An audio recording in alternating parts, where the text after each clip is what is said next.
BJP അധ്യക്ഷൻ താങ്കളുടെ നിലപാട് തള്ളിയിരിക്കുകയാണ്. എന്റെ വഴി എന്റെ അവകാശമാണ്. പ്ലീസ് മിനിസ്റ്റർ, ജനങ്ങൾക്ക് അറിയേണ്ട ചോദ്യങ്ങളാണ് ഞങ്ങൾ ചോദിക്കുന്നത്. ബിജെപി അധ്യക്ഷൻ താങ്കളുടെ നിലപാട് തള്ളിയിരിക്കുകയാണ്. എന്റെ വഴി എന്റെ അവകാശമാണ്. പ്ലീസ് മിനിസ്റ്റർ, ജനങ്ങൾക്ക് അറിയേണ്ട ചോദ്യങ്ങളാണ് ഞങ്ങൾ ചോദിക്കുന്നത്. നിലപാട് തള്ളിയിരിക്കുകയാണ്. എന്റെ വഴി എന്റെ അവകാശമാണ്. ബിജെപി അധ്യക്ഷൻ താങ്കളുടെ നിലപാട് തള്ളിയിരിക്കുകയാണ്. എന്റെ വഴി എന്റെ അവകാശമാണ്. പ്ലീസ് മിനിസ്റ്റർ, ജനങ്ങൾക്ക് അറിയേണ്ട ചോദ്യങ്ങളാണ് ഞങ്ങൾ ചോദിക്കുന്നത്. ബിജെപി അധ്യക്ഷൻ പറഞ്ഞു യാതൊരു നിലപാടും താങ്കൾ സ്വീകരിക്കണമെന്നില്ല. ഒരു നിലപാട് താങ്കൾക്ക് പറയാനില്ലേ? സൗകര്യം എൻ്റെ വഴി എൻ്റെ അവകാശമാണ് എന്താല്ലേ മാസ ഡയലോഗ് സുരേഷ് ഗോപി പറഞ്ഞത്. അതൊക്കെ ശരി തന്നെയാണ്. സുരേഷ് ഗോപി പറഞ്ഞതൊക്കെ ശരിയാണ്. സ്വതന്ത്രമായിട്ട് ജീവിക്കാനുള്ള അവകാശം ഇന്ത്യ ഭരണഘടനയിലുണ്ട്. നമ്മളൊക്കെ ജീവിച്ചിരിക്കുന്നത് എന്താണ്? ഇന്ത്യ എന്ന് പറഞ്ഞ രാജ്യത്ത് തന്നെയാണ്. അതുകൊണ്ട് നമുക്കൊക്കെ സ്വാതന്ത്ര്യമുണ്ട്. നമ്മൾ നടന്നു പോണ വഴിയാണെങ്കിലും നമുക്ക് ഒറ്റക്ക് നടക്കാനും പിന്നെ അതേമാതിരി തന്നെ എല്ലാ കാര്യങ്ങൾക്കും ഒരു സ്വാതന്ത്ര്യം കാര്യങ്ങളൊക്കെ ഇന്ത്യ മഹാരാജ്യത്തുണ്ട്. പക്ഷേ സുരേഷ് ഗോപി പറഞ്ഞ കാര്യം ഒന്നും കൂടി ഒന്ന് റിപ്പീറ്റ് ചെയ്തൊന്ന് കേട്ട് നോക്കുക. എൻ്റെ വഴി എൻ്റെ അവകാശമാണ്. ഓക്കെ, അത് നിങ്ങൾ ഒരു എന്താണ് ഇന്ത്യൻ പൗരൻ എന്നുള്ള നിലയിൽ നിങ്ങളത് പറഞ്ഞു. ഓക്കെ, പക്ഷെ അതിനുപരി നിങ്ങളൊരു ജനപ്രതിനിധിയാണ്. അതായത് ജനങ്ങൾക്ക് വേണ്ടി സംസാരിക്കേണ്ട വ്യക്തിയാണ് നിങ്ങൾ.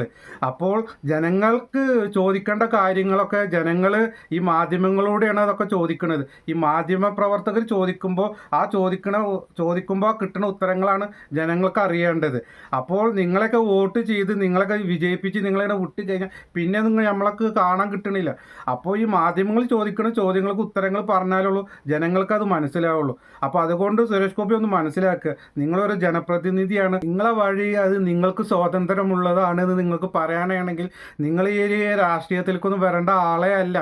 നിങ്ങളൊന്നല്ലെങ്കിൽ നിങ്ങളെ MP സ്ഥാനം അതേമാതിരി കേന്ദ്രമന്ത്രി സ്ഥാനമൊക്കെ രാജിവെച്ച് നിങ്ങൾ വീട്ടിലിരിക്കണം. കാരണം ജനങ്ങൾക്ക് വേണ്ടി ജനങ്ങളെ പ്രതിനിധിയായിട്ട് വന്ന ഒരാളാണ് നിങ്ങൾ.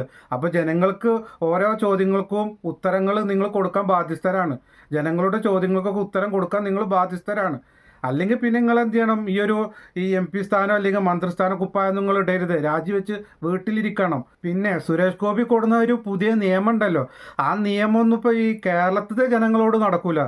ആ നിയമമൊക്കെ നിങ്ങൾ ചിലപ്പോൾ കേന്ദ്രത്തിലൊക്കെ പോയിട്ട് പറഞ്ഞിരുന്നെങ്കിൽ അവിടുത്തെ ആൾക്കാർ ചിലപ്പോൾ എന്ത് ചെയ്യും ചിലപ്പോൾ അത് വിശ്വസിച്ച് ചിലപ്പോൾ അതങ്ങനെ പറഞ്ഞത് കേട്ടിരിക്കും.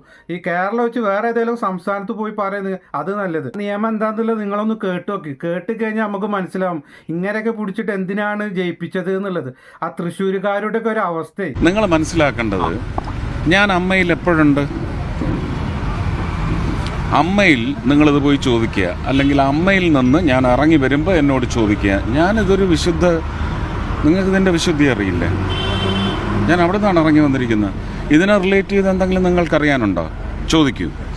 ഞാൻ എൻ്റെ ഓഫീസിൽ നിന്ന് ഇറങ്ങി വരുമ്പോൾ എൻ്റെ ഓഫീസിനെ സംബന്ധിക്കുന്ന കാര്യം ചോദിക്കണം. എൻ്റെ വീട്ടിൽ നിന്ന് ഇറങ്ങി വരുമ്പോൾ എൻ്റെ വീട്ടിലെ കാര്യം ചോദിക്കണം.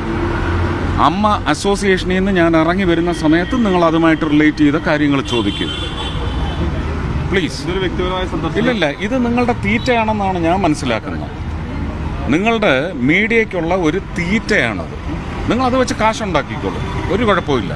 പക്ഷേ ഒരു വലിയ സംവിധാനത്തിന് തകിടം മറിക്കുകയാണ് നിങ്ങൾ. ഇത് കണ്ടപ്പോൾ ഒന്നുകൂടി വ്യക്തമായി ആ തൃശ്ശൂരുകാരുടെ ഒരു അവസ്ഥ. ഭയങ്കര സങ്കടം തോന്നുന്നു. ആ തൃശ്ശൂരുകാർ ഈ വ്യക്തിനൊക്കെ ജയിപ്പിച്ചു വിട്ടല്ലോ. എന്തൊക്കെ പൊട്ടത്തരങ്ങളാണ് ഇപ്പോൾ ഈ വിളിച്ചു പറയുന്നത് സുരേഷ് ഗോപി. അമ്മയുടെ സങ്കടയിൽ നിന്ന് ഇറങ്ങി വരുമ്പോൾ അതിനെക്കുറിച്ചൊരു ചോദിക്കണം. ഞാൻ വീട്ടിൽ നിന്ന് ഇറങ്ങി വരുമ്പോൾ വീട്ടുകാര്യങ്ങൾ ചോദിക്കണം. ഞാൻ എൻ്റെ ഓഫീസിൽ നിന്നാണ് ഇറങ്ങി വരണമെങ്കിൽ ഓഫീസിലത്തെ കാര്യങ്ങളൊക്കെ ചോദിക്കണം എന്നൊക്കെയാണ് ഈ സുരേഷ് ഗോപി പറയുന്നത്. എന്തൊക്കെ മണ്ടത്തരമല്ല ഈ പറയണത്. അപ്പോൾ എനിക്ക് സുരേഷ് ഗോപിനോട് ഇപ്പോൾ എനിക്കൊന്ന് ചോദിക്കാനുള്ളത്, നിങ്ങളിത് കക്കൂസിൽ നിന്നാണ് ഇറങ്ങി വരണമെങ്കിൽ നമ്മൾ എന്ത് കാര്യങ്ങൾ ചോദിക്കേണ്ടത്? വല്ല തീട്ടത്തിൻ്റെയും മൂത്രത്തിൻ്റെയും കാര്യങ്ങളാണോ ഇപ്പോൾ ഞങ്ങൾ ചോദിക്കേണ്ടത്? അല്ല, എനിക്ക് അറിയാമായിട്ട് ചോദിക്കുകയാണ്. ഈ സുരേഷ് ഗോപി പറഞ്ഞതിനുള്ളൊരു ചോദ്യമാണ് എനിക്ക് അങ്ങോട്ടൊരു ചോദ്യം ചോദിക്കാനുള്ളത്. അല്ലെങ്കിൽ പിന്നെ ഇങ്ങനത്തെ ഓരോ പൊട്ടത്തരങ്ങൾ വിളിച്ചു പറയുമോ? ഒന്നല്ലേ ഒരു കേന്ദ്രമന്ത്രിയല്ലേ, പിന്നെ തൃശ്ശൂരിൻ്റെ MP അല്ലേ. ഞാൻ നേരത്തെ പറഞ്ഞതുപോലെ തന്നെ ആ തൃശ്ശൂരുകാരുടെ ഒക്കെ ഒരു അവസ്ഥ ഇങ്ങനെയൊക്കെയാണ്. ഇപ്പോൾ സുരേഷ് ഗോപിനോട് വല്ല കാര്യങ്ങളൊക്കെ വല്ല പറയാൻ പോയി കഴിഞ്ഞാൽ എന്തായിരിക്കില്ല അവസ്ഥ? താങ്കൾക്ക് പറഞ്ഞ പണിയല്ല എന്ന് താങ്കൾ വീണ്ടും ഇതിങ്ങനെ തെളിയിച്ചും കൊണ്ടിരിക്കുകയാണ്. മാധ്യമപ്രവർത്തകരെ ഉന്തണോ, മാധ്യമപ്രവർത്തകരെ കാണുമ്പോൾ നിങ്ങൾക്ക് കൂടുതലായിട്ട് എന്തൊക്കെയോ ഒരു ചോർച്ചിൽ, എന്തൊക്കെയോ ഒരു മുൻവൈരാഗ്യം പോലെയാണ് ഈ മാധ്യമപ്രവർത്തകരോടൊക്കെ നിങ്ങൾ പെരുമാറുന്നത്. അല്ലെങ്കിൽ പിന്നെ ഈ മാധ്യമപ്രവർത്തകർ ചോദിക്കുന്ന ചോദ്യത്തിന് എല്ലാ കാര്യം ഉത്തരം പറയണത്.